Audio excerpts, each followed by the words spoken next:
So the other day, I was listening to this guy on YouTube. He was a federal worker, and he was talking about layoffs and things like that. And I know there's been a lot of layoffs in the corporate world as well. And there seems to be a lot of anxiety. I mean, understandably so.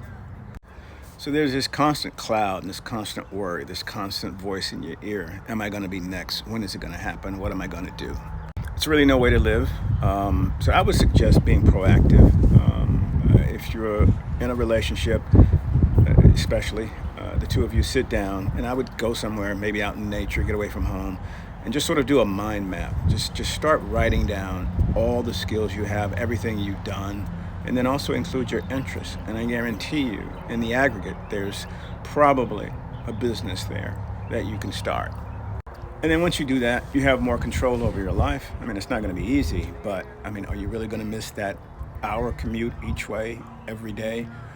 And especially if you're a remote worker and you've been away from the office for 2 years, it's never going to be the same. You're not the same. You're not going to like going back to the office.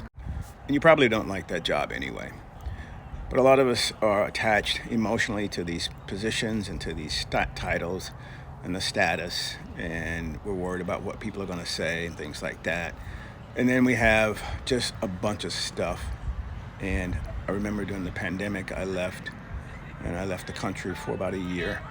And I was living out of a suitcase, and I got back and I'm like, this is just stuff. Like you don't need all of it. So I just start getting rid of things and just sort of really embracing minimalism. And there's sort of a freedom in that it's hard to explain until you do it. So the bottom line is, it's not all doom and gloom. There could be a renaissance on the other side, but you just have to change your mindset.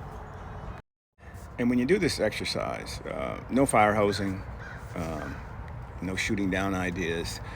Just brainstorm, let it flow, get as crazy and as wild as you can, and just see what happens, where it takes you.